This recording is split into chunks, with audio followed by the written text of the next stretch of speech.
The question is, am I not Krishna? The question was asking, Krishna, am I neurotic?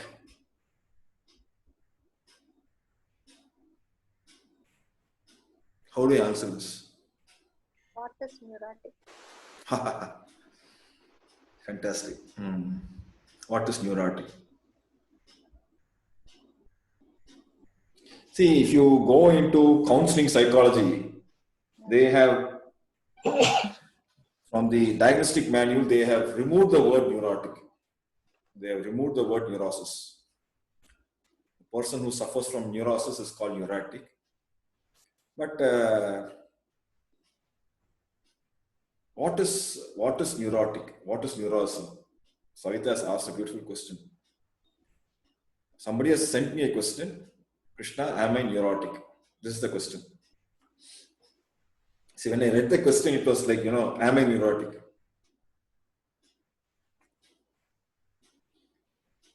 Shantapriya feels so that I am neurotic, but that's okay, fine. Shantapriya, you think it's my voice and you're talking loud actually.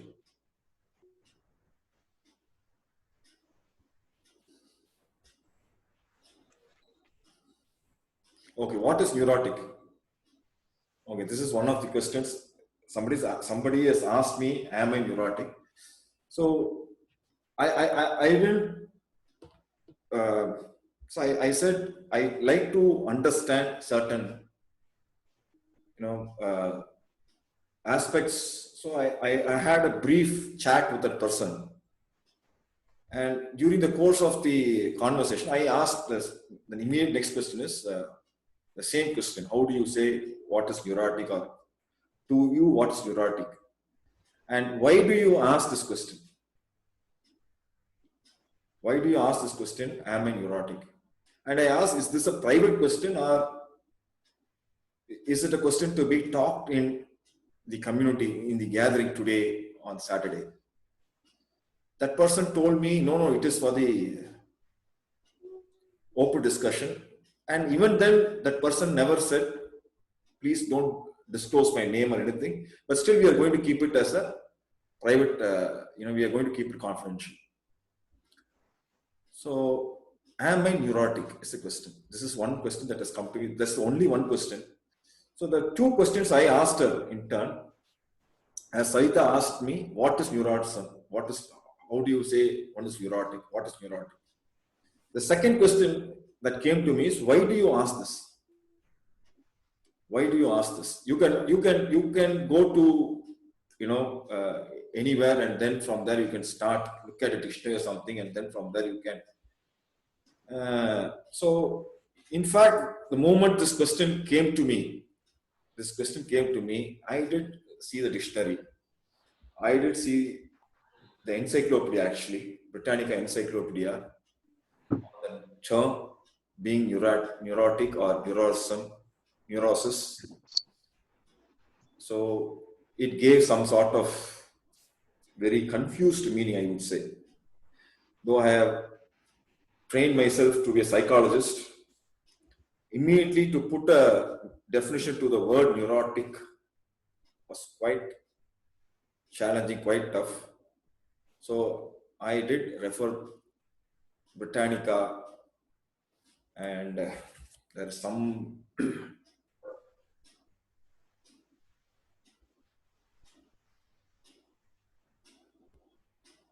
you can refer it actually. It's online encyclopedia, right? Hello, Muthu, welcome. Good evening, everyone, and good morning, those who are in US.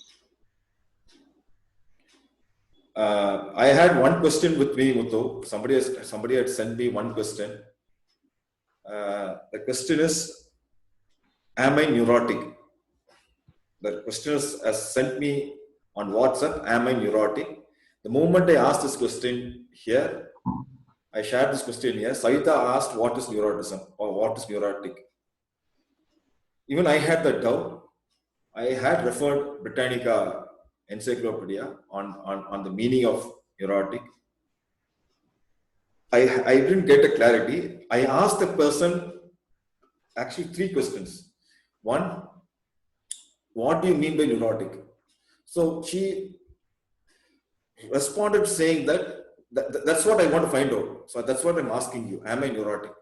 Second, this person, when I asked the question,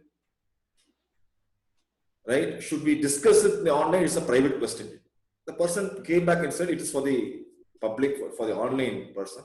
Even then, the person did not say that my name shouldn't be said or not said.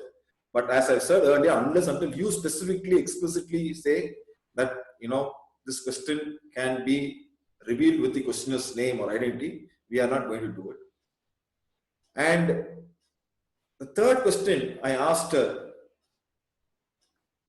one, what do you mean by neuroticism? Neurotic, being neurotic. Second, is it for the public discussion? And the third question is, I'm not able to recollect suddenly. I did mention it sometime back here. Why do you want to know or something like that? No, yeah. Why are you asking this now?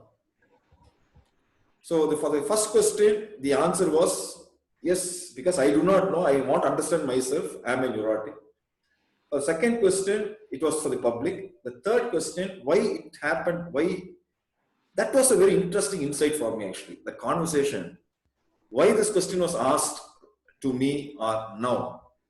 The discussion on loneliness, the discussion thereafter on consciousness, somehow gave me a feeling I am neurotic. So I referred Britannica Encyclopedia, what is being neurotic.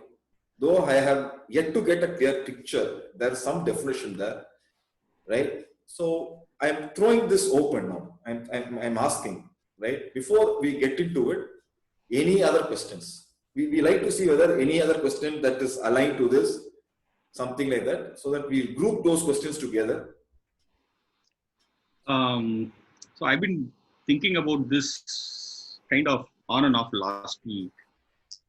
Look, again, most of, if you look at back, if I look back in my, teen or once I got into a job, always if you ask somebody, hey, what kind of guy are you? Pretty much say I'm a loner because I don't let anybody, inside my circle or something like that, correct? And pretty much most of the time I'm okay being alone, right? That's kind of how I would, define myself. I'm not like somebody who will always be seen hanging around with friends. I'm not somebody, very limited friends. So that's like at least 15, 20 years ago. Rather, yeah, 20 years ago, roughly. Now, looking at this instance, right, during this pandemic, pretty much what everybody kind of goes through, it's a mix of emotions. Though people are spending time with the family, more often a sense of loneliness, a sense of, a paranoid, a sense of a disbelief into a lot of things kicks in. Okay, may go back to the kind of fear psychosis, but it really makes me think on, hey, what is going on. This pandemic is, yes, it's pandemic, and the kind of news that we hear, once in a while. It's not that I follow news every day. Once every day, I just look at news just to take note of something important, and I leave it at that. I don't even follow news on a hourly basis, for that matter. But this kind of gives rise to a very different understanding of the situation we are in, which probably is also tied up to why this question came up currently. Very, very different scenario. We're all at home, spending time with family, spending time with people, venturing out with cautious. Everybody we see with suspicion. Okay, that extends to even our own friend. When they come and sit before us, we look at them with suspicion. Hey, yeah, okay, fine, he's sitting before me. Should I ask him to wear a mask? Should I not ask him to wear a mask? Should I wear a mask? Close friends, lot of suspicion. The moment I hear one news that the maid who came to so-and-so house, was diagnosed with, or somebody known to her is diagnosed with corona, done, you're gone. You suddenly go, I don't know, if it is a mouth-related disease, we probably would be brushing 100 times that day, right? Unfortunately, it is not, correct? So these are the thoughts repeatedly coming to us, and that's what was kind of going on in my mind as to what is going on with us, right? On one side, yes, we have this disease. On the other side, there is a very, very different disbelief, distrust that is going on. Even with, the news that we are getting about our government, the way our government is managing this, nothing is, a lot of things are not comforting. I won't say nothing is comforting. Of course, there are a lot of great people who are out there helping the needy, feeding food, health workers, sanitation workers, you name anybody. They're also out there facing all the risk while we are sitting at home. But on one side, everyone sitting at home, I don't know, there's a strange feeling of loneliness, even though we are all sitting with the family out. Okay, I kind of put a lot of things. These are all the things that are going on in my mind through the week. So I just, flagged it off. First of all, Krishna, I didn't even recognize you. Okay. You're looking like the same Krishna I met 20 years back. Is it good or bad? It's always good. The same Krishna is always good. Even this Krishna is always good.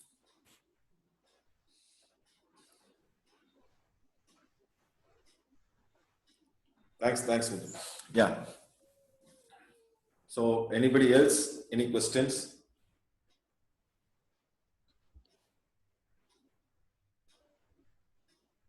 Good morning, Tina. Vadivel. Good morning, Krishna. So, we are just starting, and I was just sharing that one amongst us has sent me a WhatsApp message. This week, I just got one question asking, am I neurotic? The moment I read that question, I felt I am neurotic. Am I neurotic? Right? So it was from the questioner actually. The questioner is asking, am I neurotic, within quotes. So in the course of the conversation, 3 questions was asked to that person. What do you mean by neurotic? So that person responded saying that as the person was not very sure about it, wants to find out. So therefore the question. The second being, why at this point of time, this question is asked. What is the rationale behind it, or any rationale, any logic to it? For that, the answer was the discussion the last 2 weeks about loneliness and consciousness gave me a feeling I am neurotic. So I wanted to ask, so is this question a private chat, or can it be opened up for the larger discussion? The person came back and said it is for the larger discussion. Though we have said last time, when we get questions, unless until explicitly mentioned that you can tell my name, we are going to keep the name confidential. This person has not told me anything. So I take it for granted that this person's identity will not be revealed. So this is the one question I asked. These 3 questions was shared, exchanged.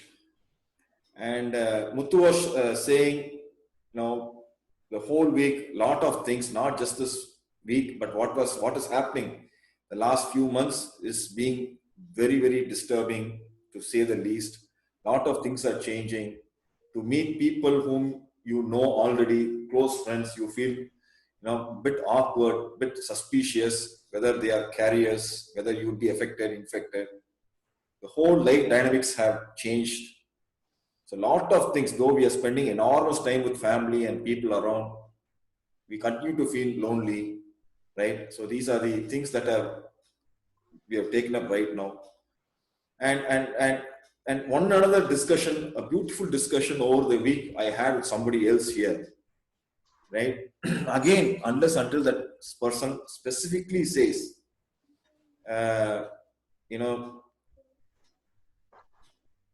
my identity can be, shared, I'm not going to do it. So it's a beautiful exchange of almost for close to half an hour. This person started off sharing something beautifully that person has written, like a poem. It's not like a poem, it's a poem. So this person has penned down a beautiful poem. It is quite long, otherwise I would read it, So the gist of this, I thought that will also be very relevant to share now. we came from a unified, we came from a common source. We came from a common source, yet we live separately. Though we, as a life force, we came from a common source, we live separately, we live as individual souls. Then I intervene and ask, what is a soul? Because from my understanding, I don't go by certain words, because the soul meaning for you people, or to the listener and to the speaker, might be very different. So I just want to synchronize. So the discussion started there. And from there, the question I asked the person was, why we got separated, why we got divided. And this person said, is it not that what is dividing us is desires? The desires separate us, the desires divide us. So I went on to ask another question, what are desires then? What do you mean by desires? Not the object. I desire to be with you, I desire to be with somebody else, I desire to talk, I desire to own a car. All these things, the object of desires. But fundamentally, what is a desire? So this we went on to share this conversation for close to half an hour. And then, I point out, is it not desire a big part of our consciousness, a big layer of our consciousness, right? It's not desires drive our life. Is it not a very big vital driving force in our lives? So without understanding desire, is it possible to understand consciousness? These questions came to us. So when we started about talking desires, this person highlighted, is it not a fact that, we are coming from memory, we are challenging it from memory, is it not? So then the question went on to add, what is memory? And somebody else last week here, I think Savita asked me, right, is it possible not to record? As we are talking, as we are taking, is it possible not to record on the memory? And this person beautifully asked one more question. Is the brain or the memory and consciousness, is it not one and the same? So the entirety of the human evolution, the content of the entire totality of human evolution is contained in the consciousness. It is one consciousness. It's not your consciousness, not the consciousness. What separates us is the object or cause and effects. Cause of fear differs. Fear is one. Effect of fear differs. Fear is one. So these things which we were looking at. So then we came into understanding how, if you want to understand, is it possible to stop recording memory? Right? Is it possible to stop recording? Right? Then we have to understand what is getting recorded, how it is getting recorded, what is the content of my memory. Right? So what are the other layers of my consciousness? Not levels, layers. What are the contents? Last week we saw the surface of the consciousness. Surface, like dislikes, some certain hates, envies, jealousies, likes and dislikes, the surface level. But we asked three questions. One, can the content of the consciousness, that is the content, can the consciousness be empty? Second, including the subconscious. Third, if so, how long will it take? See, these three questions, if you really carefully follow, I do not know. Honestly, I do not know how these three questions came to me and in what order. These came to me in the exact order which I am stating. Right? After this session, last week, after this session, the next day or something, I had or immediately I forgot. I had some conversation with Dr. Priya, right? I was awestruck actually that, these things came to me, right? These three questions came to me in the same order. And I kept on repeating these questions. If you see, we have put this last week's recording on YouTube. If you go through it, you would have seen that I did not know. I started repeating these three questions frequently. As I kept repeating, because I want to understand what is happening. I wanted to understand whether these three questions came to me in a definitive order. Is there any meaning in that order, or it is a random? So first question is, Priya, can you mute it, please? The three questions came to me in a definite order. One, can the contents, can the consciousness can be empty? Then you are a refreshingly new person. There's no background at all. There's no past at all.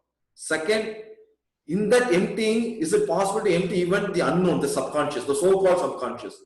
I'm not saying there's something, it's one content only. Kindness, there's unkindness, there's no unkindness. It's part of the kindness, it is not holding there, but it's there still. It's part of it.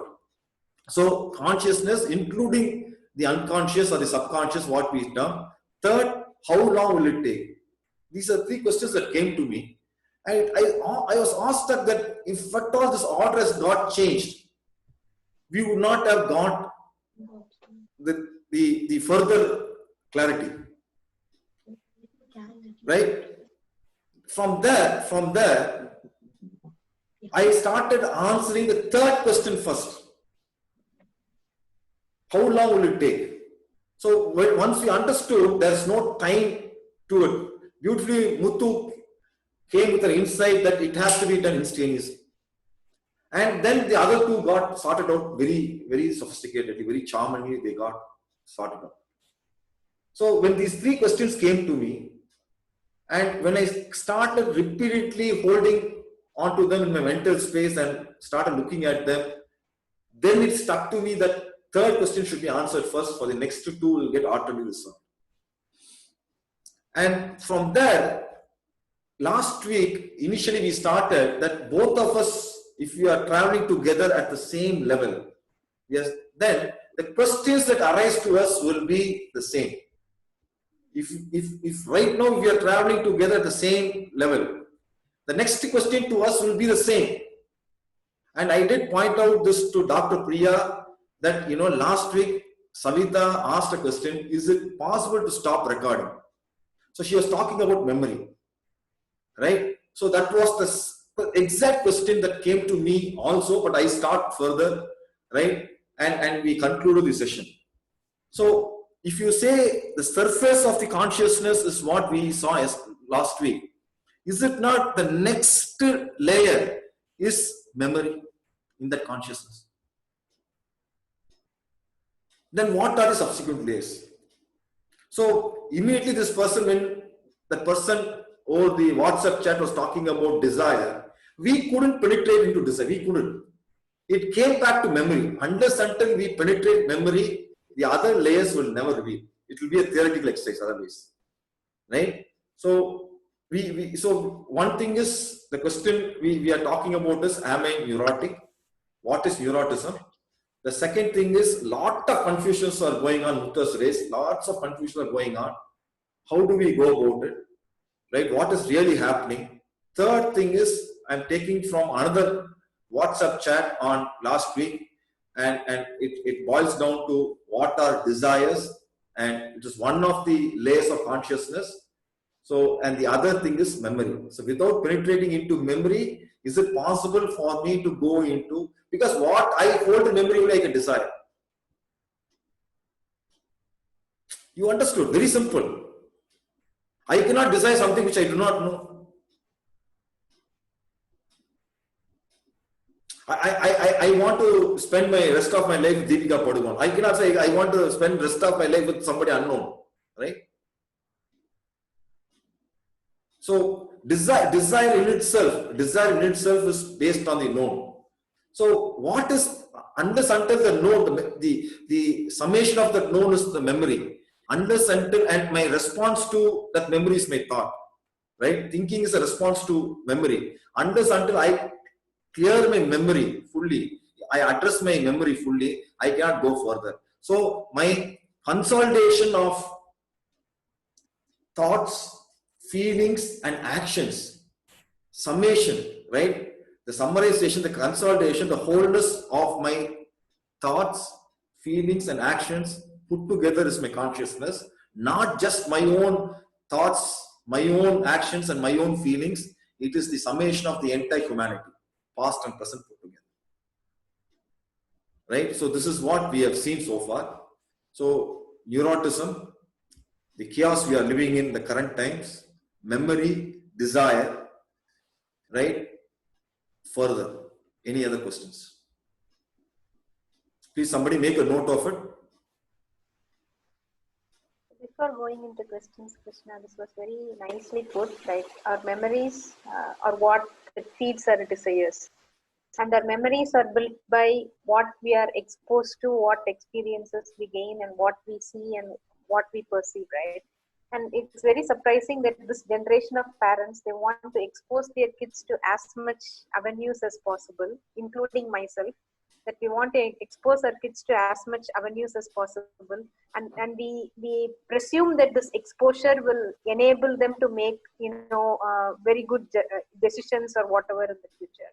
But we don't realize that this only feeds into their desire. So it's only now that I realize that it feeds into their desire, and they can choose from among the pot of desires that they are being exposed to. So this is very beautifully said just now. So any other questions? Questions? Vadivel, Savita.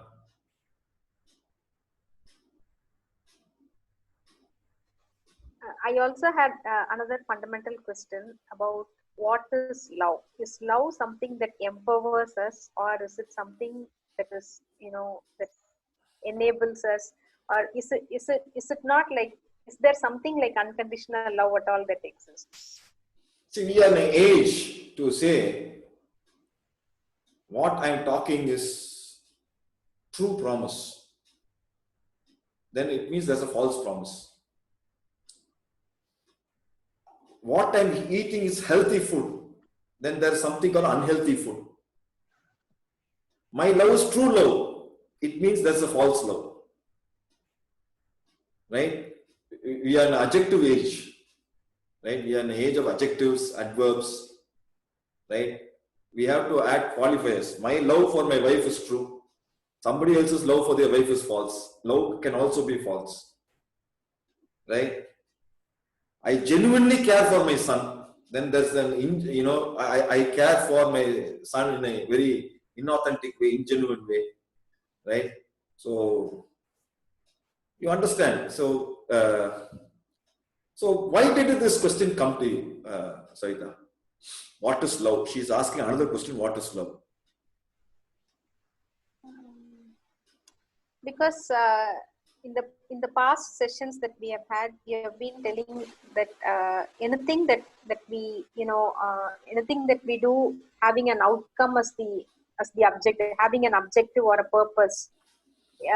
It's not what it doesn't come from within you, is something that we have been talking, and we have been telling that there has to be a love for something. You do something that you love, and that's what life is all about. Then is it not that you understand why this question is coming? Yeah. We are talking about emptying the consciousness. Yeah. So if you empty out everything, then there's a possibility for love to come with it. So the moment you talk about love, a child comes. See the beauty of it. I am not joking. I am very serious. Right? See, I happen to have the same question too, but I don't know why it came. But I think a couple of days back, I asked you when we were discussing all these things, what is love?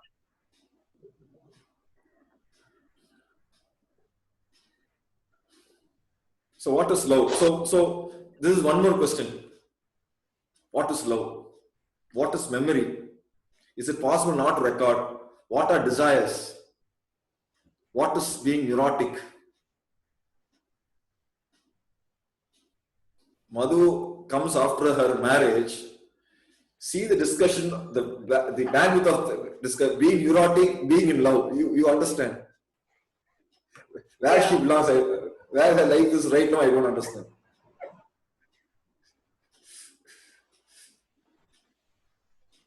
Congratulations, Madhu. Thank you so much, Madhu. Okay. So any other questions? You probably start with the question, what is love? And then end up with, am I neurotic?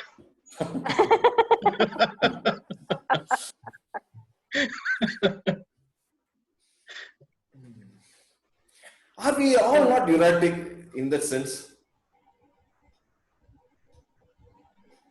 That's why I asked what is the meaning of neurotic. So the degree varies. That's all. It's a spectrum. Even psychology says neurosis is a spectrum. It means that, as Muthu rightly put, it varies. Right? The bandwidth keeps varying. I may be extremely neurotic and Shantapriya may be less neurotic or ulta. Right? So, in that sense, we have to see. See, how do we approach life? How do we approach life?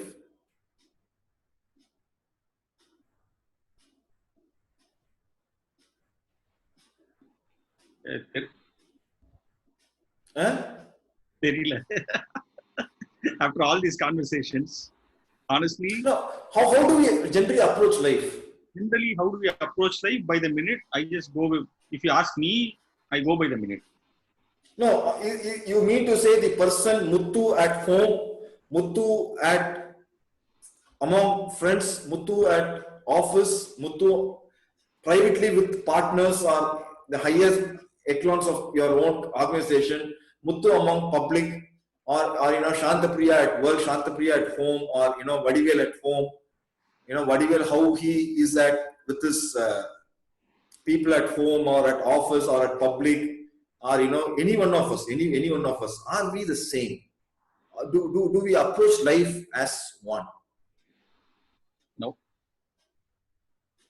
Simply put, no. For most of us, there are exceptions.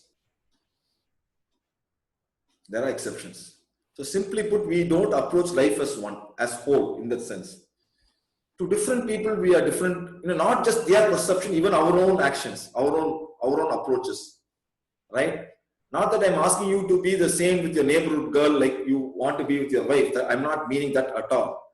What I am trying to say is, is it possible? How do we approach life, right? We approach life. We for example, we tell our children. For example, I'm not saying people here are doing it. I have seen people doing this, but I'm just saying, don't tell lies, right? Or he or she must have gone through some moral sciences classes at school.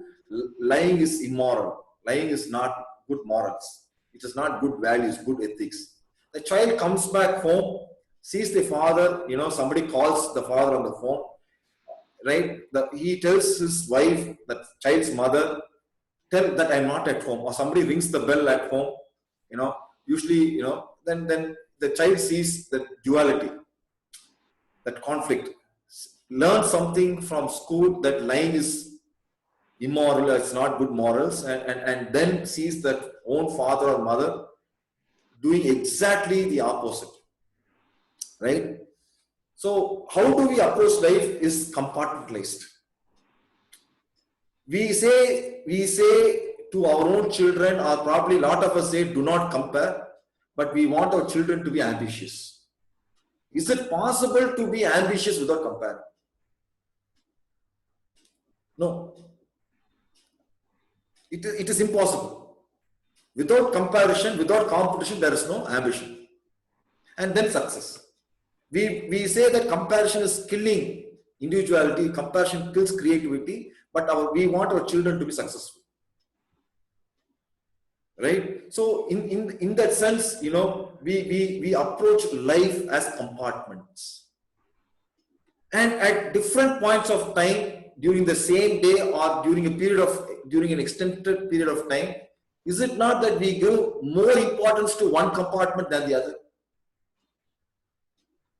We are separated compartmentalized: work, personal, family, distant relative, first cousin, second cousin, first wife, second wife, third wife. So we have a lot of compartments.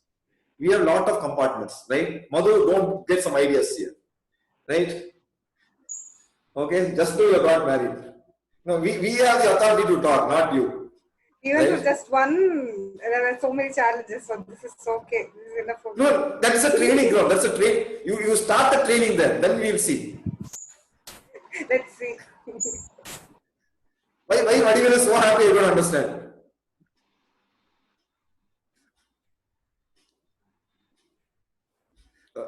Now amongst all of us, Vadivel is the strongest person. You know why? He's laughing for this with his wife besides.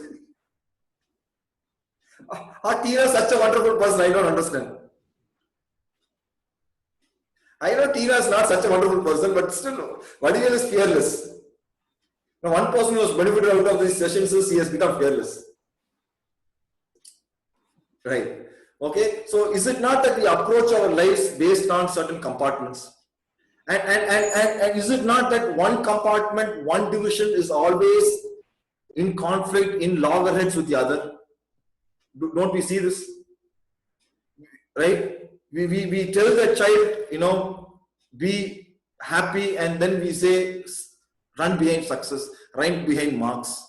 We say that you have to be healthy, and then we give the gadgets to them. So, is it not these continuous compartments and conflicts we live? And at some point of time, one compartment takes precedence, and one compartment takes much more dominance than the other. Is it not? And when one compartment, when it tries to take dominance, when one compartment tries to dominate the other rest, it is in conflict with the rest, right? Though life is not in compartments. Life is life. We do not see this. Because we do not see the factuality, reality, actuality of life being whole. We do not know how to see life as whole. We have forgotten, we have come far away, habituated in living in silos, living in compartments, living in divisions within ourselves, so we have, in that sense, we have, cut the consciousness into various parts, various divisions, work. Within that work, my team, my department, my function, right? We are ruthless there. We go and teach our child to be compassionate, but if you are heading an organization, you tell them, be ruthless, kill competition. You see the conflict, right? At one end, we talk about don't lie, but in front of our children, we live a double-standard life, duality. So at some point of time, one department, one compartment, one separateness, one division takes precedence, takes dominance over the other, and it creates conflict with the rest. Is it not? Though life is one, life is whole, we keep on doing this, thinking that at that point of time we fear something, probably loss of job, or we fear the future of our children. We fear that I may not be respected well. Therefore, one separatedness, one issue, one division amongst that consciousness takes precedence, and I try to attack it, and it forms a conflict with the rest. This is constantly happening. This is constantly happening, right? And once I realize that there is one dominance, once I start realizing that there is one dominance, what happens? I realize that, my personal life is getting dominated, right? In the various divisions, one division called my personal life, including, even excluding my family life. I want to be at peace. I want to eat well. I want to sleep well. I for some time, I want to have my personal space. So once I start taking this personal space and start living that life, then what happens? My question.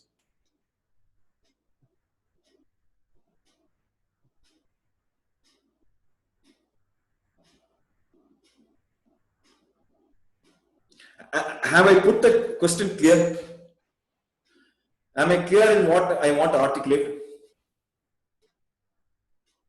This is a very complicated, unless until you follow every bit of it, it is not going to be easy. Yes, Vadivel. Krishna, can you please repeat? See, though life is whole, life is one. Human life, it is human life, it is whole and one. Right? We separate it, we compartmentalize it, we divide it into various aspects. Personal, family, extended society, right? Then religious, then spiritual, work, life, right? Personal space, family space, a distant relative, close relative, career, ambitions, right? Money, economics, health, spirituality, peace. We are compartmentalized, we have divided, we are separated each one of. At some point of time, one or couple of these divisions try to dominate. Once they start trying to dominate, it means that the rest are in conflict with it. We are living in certain amount of conflict. So we have separated the one consciousness. We have divided the one consciousness into many parts, like life, life as work life, life as personal life, work-life balance, life as married life, life as health. I have to spend some time for health, right? I have to spend some time for meditation. I have to spend some time with my child. So all these things we are separated. We are separated, and at some point of time, one division, one separation tries to dominate others depending on our own challenges, our own needs, and other things. So then that challenge creates conflict with the rest of the things. Once I sense that challenge in my consciousness, once I sense that one division is taking precedence, taking dominance over the other, what do I sense next? What happens next? I feel anxious and stressful. You become anxious and stressful. Then Become aware that something has to be taken care of. so yes, you become aware that something has to be taken care of. Now, what is to be taken care of? How it is to be taken care of? In the normal routine, the way we are living, how do we approach it? Well, you try to counterbalance to bring an equilibrium. See Always- these. No, please repeat those words if you are able to remember. You try to counterbalance to bring about an equilibrium. Please note, all of you, if you are not listening, I request Vadivel to repeat it. You try to counterbalance to bring about an equilibrium. You try to counterbalance and bring about an equilibrium. Am I right? So there are various divisions, there are various compartments in conflict with each other.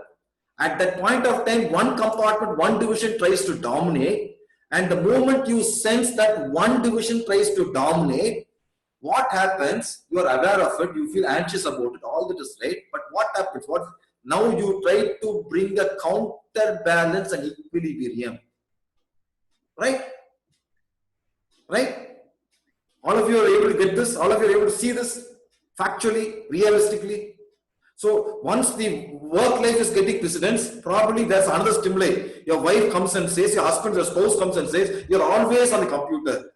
Right? You don't give time for me or for my children or our children.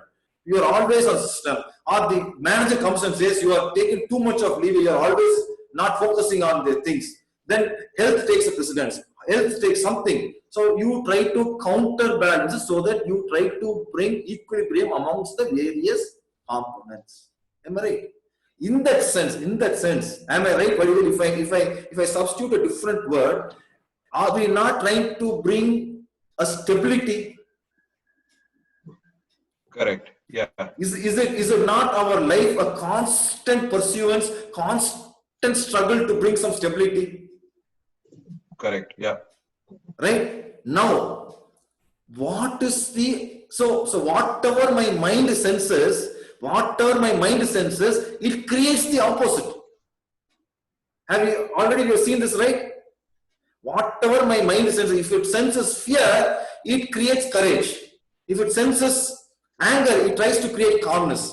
If it senses loneliness, it wants to escape through activity, through relationships. Right? So now my mind is seeking stability, equilibrium. So what has it sensed? Instability or chaos. Instability or chaos. My mind has sensed instability or chaos. Now, somebody can take your mobile if it is free. See the opposite word for neurosis or neurotic.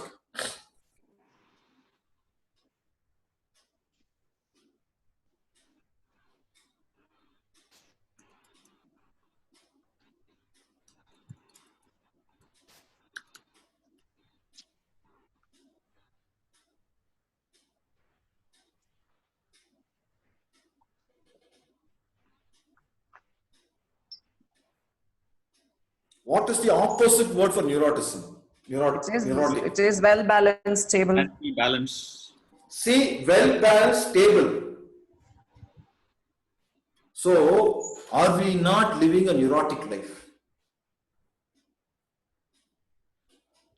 If we are constantly pursuing stability, constantly trying to counterbalance something, constantly pursuing some sort of equilibrium, then what has my mind sensed?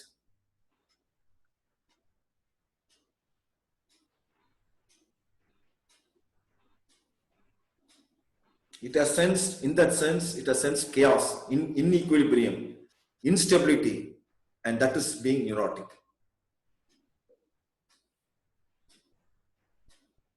So what is neurotic? What is neurotic? Being neurotic. State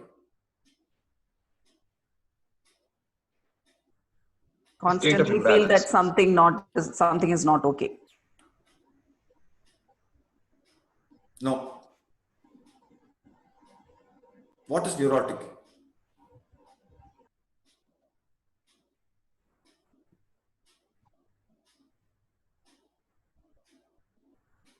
Holding on to some values in life. Please go back. I have various compartments, various divisions, right? One division trying to dominate the other divisions creates a conflict. My mind senses that conflict. That conflict is with trying to bring back the equilibrium, try to restore the equilibrium, counterbalance it, bring back the equilibrium, bring back the stability, right? So that in that sense, my mind has sensed neuroticism. So the opposite, the mind has created, which is not factual, which is an illusion, which is the instability is an illusion which my mind has created and wants to search. Already the conflict between these two things has become that problem. Conflict between equilibrium, conflict between the inequilibrium that I hold and wanting to become in equilibrium. That will create its own opposite also. Right? So what is neuroticism? Well, I think for me, it feels it's the effort that I take to bring about the equilibrium. Is it now? What is the cause or origin of the neuroticism? Compartment Division. No, compartmentalization exists there. You have created the compartmentalization. At some point of time, you give focus on one compartment, one division, and that creates a conflict between the rest of the other divisions, other compartments. Then your mind senses some sort of unease, some anxiety, some pressure, and then your mind wants to counterbalance and create the equilibrium, bring back into stability. So this has triggered the other events. So that is where the neuroticism is. Please see it. Is it not my focus, the dominance of or exaggeration of one compartment over the other is neuroticism? If I'm too much giving importance to one compartment, one division, then I am exhibiting some certain neurotics, being neurotic. Is it not? Do you see this, please? See, we have created various divisions. I'm repeating, we have created various divisions. We have created life into work life, personal life, family life, right? Life with friends, right? These are chronologically physically, I might spend some time with somebody, but the person I am I the same person in these different setups? So I have divided my life, I have divided myself. In that sense, I have divided my own consciousness into work life, professional life, into career life. At some point I say, to my son, be compassionate. The other point I say, my son has to be extremely successful, which is a conflict. So I have divided, I have compartmentalized my own life and living in that sense. And at some point of time, I focus on one compartment, one division, and that creates a conflict with the rest. The focus on one compartment creates dominance of that compartment over the others. The focus, the exaggeration, the dominance of one division over the other creates some imbalance, right? In that imbalance, my mind senses it and tries to bring back to stability, right? And this is a constant conflict I'm living in, constant process I'm living in. And is it not that the very fact that the dominance, that exaggeration, that focus of one division brings that neurotic thought into me? And that is neurosis. I cannot answer this question whether I am, to that person who has sent me that WhatsApp question, I cannot answer this question whether you are neurotic or not. I'm sorry. I do not know. I can find out for myself whether I am neurotic. At the same time, I can see neuroticism in me very clearly. Now you decide, you look at yourself whether you are neurotic or not. But immediately don't try to create stability or balance, because you will create more conflict. But if you see, now why have I divided my life into various parts? Right? To take more control, to feel more secure, to manage it well, to have better outcomes, to have better results, to feel stable, to feel secure, to feel certain. These things never exist in life. How much ever you divide, you are not going to succeed in these. This division is an artificial, illusionary division done by the mind on a consciousness. But if I understand this division is creating havoc in my life, and not trying to bring in stability or trying to bring in, equilibrium is not the way, right? If I hold on to my consciousness and understand that I divided my consciousness into various parts, and not being dragged away into it, trying to create stability through it, then I see the futility of my actions. I see the futility of this division. I see the futility of this conflict, and that ends that division itself. That dissolves the neuroticism itself. So this is. So, Krishna, let me give an example. As you speak, and when I'm thinking about it, assume that I go out in my motorcycle, stopped by a traffic police, and then not wearing helmet and maybe speeding, and the guy says, "Come down, park by the side," and he kind of says, "There are multiple violation. You are not wearing helmet. You're speeding. You're just trying to jump a signal. 2,000 rupees fine." Okay. He said 2,000 rupees. I just crossed. I just stopped, barely stopped. Orange was there. I was trying to come and blah blah blah, whatever. Right. I'm having my helmet into this thing. It's very close by. And then finally he says, "Look, pay 500 and move on." Right. Right. Now, do I pay 2,000? Do I pay 500? Running around between all these conflicts. Finally, I settle for 300, pay it and come. Correct? Now, it creates a conflict in my mind. Right? Even if I have not jump signal, they just make me pull over and they say something or the other. Pollution, sir, you don't have a pollution certificate. 2,000 fine. Right? You don't have a choice other than pay 300 and come out of it. Now, you know very well that you have paid a price. Just essentially created a conflict in your mind. Correct? So you kind of, the values that you hold, what you teach to your kids, that you should be true to yourself, you should not do this, you should be right, and now you have paid a bribe, somewhere it is like bothering you. Correct? I'm just flipping it over to the other guy, right? The guy is supposed to do his duty. He's taking bribe, which pretty much every government official does. Correct? Now, my point was, when I said the value, so don't these guys move beyond the value, or is the value taking bribe, because of which there is no, focus on one compartment, or his moral values are not hurt and he lives a happy life, right? No, how do you say that he lives a happy life? That is my first question. For him, he does his job. I mean, taking bribe. No. See, we'll come to it. See, probably he is drowned into his own consciousness, in so much into amazing, acquiring wealth, acquiring power, and he has gone far away from that thought, right? But if you understand, see, at the age of 5, you have fear of, say, your mother or father, parents leaving you back home with your elder siblings or uncle or aunt or a caretaker and going out. At the age of 10, probably you have some fear of darkness. Age of 15, probably you have some fear of exams, or age of 20, you have some fear of getting a good course or a good college or a good career.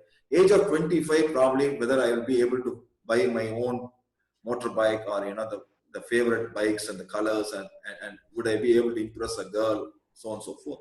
At the age of 30, will I be able to get a good companion, a wife or a husband, and a good family? So my fear keeps changing, but the fear keeps running through me as one. The object of my fear, the cause of my fear from 5 to 30, 35, 40, 45, 50 keeps changing, but fear remains the one. So what this denotes in life, what it implies is that unless and until you understand fear, fear is going to repeat in your life. Correct. This is clear? And this holds good for anything and everything. Though we have taken one strain of the consciousness called fear, and we have looked into it, the totality of it, that will equally apply to every strain of the consciousness. But the moment you understand fear, the fear stops. The fear stops, not one cause of fear. So in that sense, your consciousness starts mutating. You're empty your consciousness of fear. So what it implies, as long as I understand, life repeats. Right? Now, why does that man wants more and more money? That police officer or somebody there standing there, why does he wants more and more money? Is it not a fact that he's not able to live happily with what he has, and therefore he fears that he may not live happily in the future, so he wants more and more and more and more. And man who wants more and more, how can he be happy? We all want more and more money. I don't think. Yeah, right. We all want more, but if you have that intention to acquire more, I'm just questioning the fact that you are saying that he's living happily. The man who wants to acquire more and more, how can he or she be happy? Let's probably remove the happiness out of this, right? Maybe slight inappropriate use of that happiness term. But is that the cause of most of the normal common people's worry, where one side you have the that is what during the meditation class we saw. Every action of us is based on more and better. Every action of us, our desires, the content of our desire is more and better. My point is more about whether it affects you or not. Correct? It does. How does he live peacefully? The policemen, they don't even seem to be affected because they continue doing the same stuff. So that is why if they cannot stop, that is the problem there. If they stop, fear attacks them. He has found an avenue to, through bribe, through illegally make some money. I have found in some other way that doesn't. It's a moralistic, it's a societically moralistic value that we are assigning there. Right? As you rightly said, I am giving 300, he is getting 300. Both of us are corrupted. Right? He is getting 300 for his self-interest. I am getting 300 for my self-interest. Right? I am paying 300 for my self-interest, and he is taking the 300 for his. So both of us are same. So you are the man.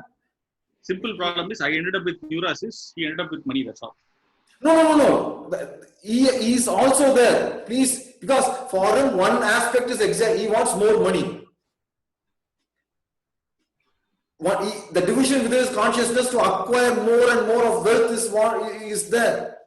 So he is also living in neurosis only. But even in this example, the person who's giving is also has the same mindset, because he or she is saving 1,700, or they're gaining the 1,000. So that is what I said very well. The man who's giving 300 acts out of self-interest. The man who receives 300 acts out of self-interest also. So how does it differ? The driving force between both the actions is self-interest. Is any corruption, the giver or taker, any corruption is both put together, right? Corruption is not about getting alone, it's also giving and getting both put together is corruption. Is corruption possible without self-interest? I am standing in a long queue, a very long queue. Now I want to jump that queue. Self-interest. So I find another person with some other interest. What self-interest?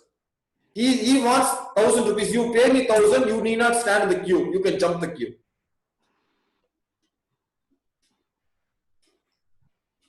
Right? Let's take an example where the jumping queue is not involved. Corporation tender or you name anything. There's a ton of money involved. Low quality roads are laid, and they swindle money. Correct? So in those cases, let's talk about cases where none of the public is involved. There is no, give or take. So even there, self-interest is there. I mean, it's not my self-interest, right? It's the Right. corporation. Anybody, see, the corporation by itself is not an entity without the people who man it. So the corporation officials have self-interest to take money. The contractor has to get the contract. There are also people involved. Maybe at the retail level, you and I may not be involved. Of course, there is a lot of self-interest. That's why they are taking money. Whole point of Giving money as well as taking money both belong to self-interest. The underlying is what I'm questioning. The taking money part is there, but the underlying in terms of whether are you I want more of something. I'm exaggerating. I have now put dominance of. Wealth is the precedence of everything else. I'm living a neurotic life. And you go to the next step. What is a psychopath? We modern psychologists change the word neurotic into psychotic, right? And the psychopath. I go to any extent to make sure that what I want to dominate happens. correct? You understand? I handle any means. I manipulate, I kill, I murder, I do anything. That neurotic part of me is fulfilled, satisfied. And I have nothing to stop it. Then I become a psychopath. So the modern psychologists replaced neuroticism into psychosis, neurosis into psychosis, and the person who goes to any extent to fulfill that part, that dominant part, is a psychopath.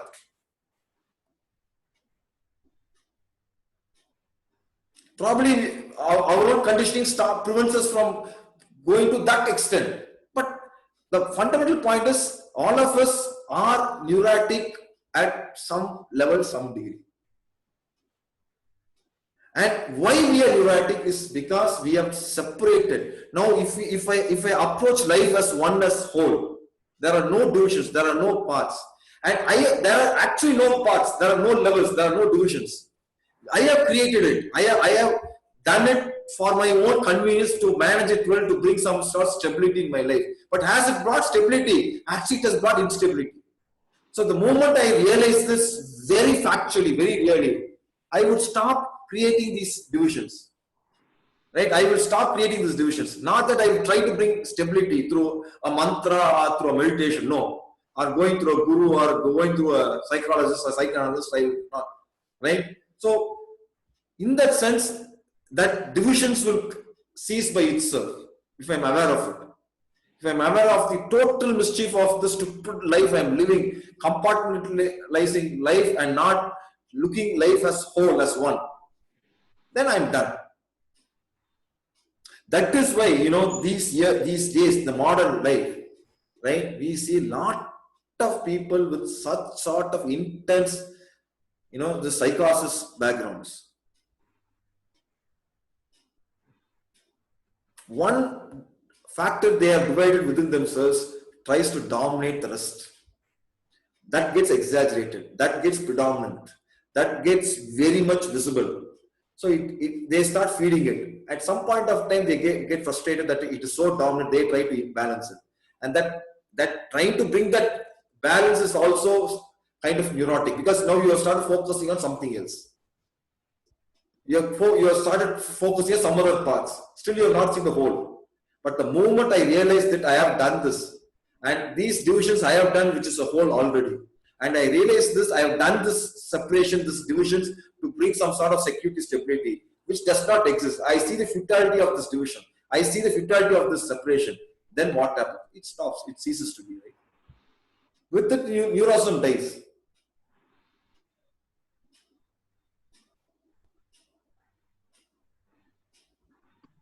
And To me, yes, no, Vayu, please. No, I was going to say, I think the divisions, we all see the divisions. And to me, it appears that those divisions are here by design. Because clearly, I mean, I don't know how to not be without divisions. No, That seems to be a very practical thing. Like, you know, we all have livelihoods and we all have jobs and yes, we see all of that. See, we want to lead a peaceful, happy life. At the same time, we want to be successful. We want to lead a healthy life, but we will work 20 hours a day. We want to spend a lot of time with our families, but we'll take a job that involves 32 days of traveling per month, including February 30th. Now, these are the divisions we live by, right? How do you say these divisions are practical? Is it not that we have created these divisions out of conflict?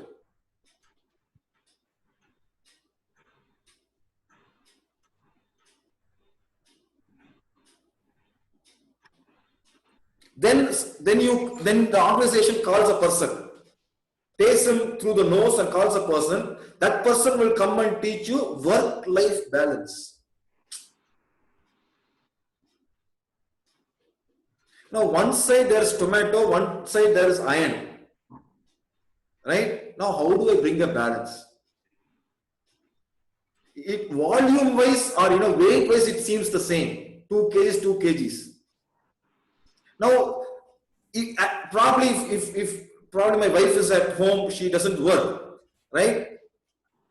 I come back home, my wife says, "What, you are driving 5 years back the same car? You see, somebody else, let us say you see the neighbor or that lady has bought 2 cars, this guy has bought 3 cars, one Benz is standing there, right?" She says this.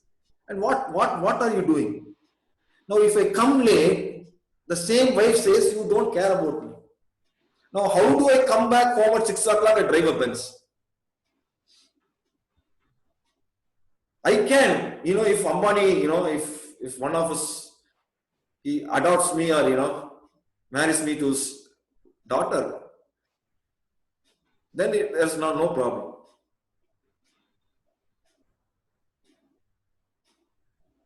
You see the conflict. See, somebody sent me a message. See the plight of this man. See the plight of this man. For the last 10 years, my salary has not increased. This year, due to pandemic, I have forgone my salary. To it, I have married my son and my daughter. My daughter-in-law and my daughter both are pregnant and I have to take care of them.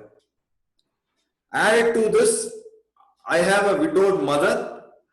Her dependency is on my side and her health bills are high. And added to it, I have a bankrupt brother to take care of, right, and his family. And I am facing hyper competition from the world. And my name is Mukesh Ambani.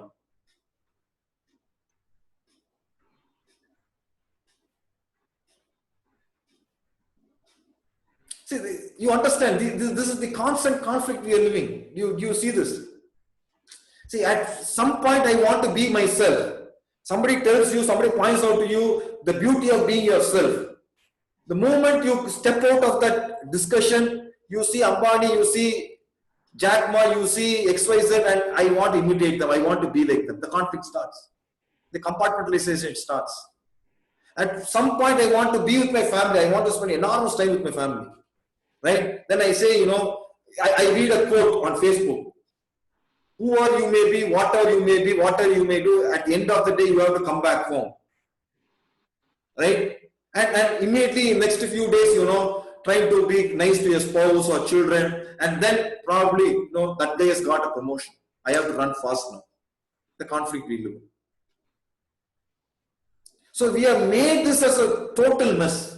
Not that it's required. I see the chronological, physical boundaries I have to hold between my neighbor and myself. I see that point. I see that order there. But psychologically, how am I different from the man who's working at home and man who's working at or being at home and working at office? But we are separated. I justify being ruthlessly competitive there and come back at home and talk about being at peace. I say that I have to be number one in business and come back home and say I have to spend time with my family. I say that, you know, when I go to a social event, my family is the foremost, but I go back home after my children sleep. Is it not the constant conflict we are living in? How do you say this division is natural, practical, and necessary? Especially when you understand what is this chaos doing to us.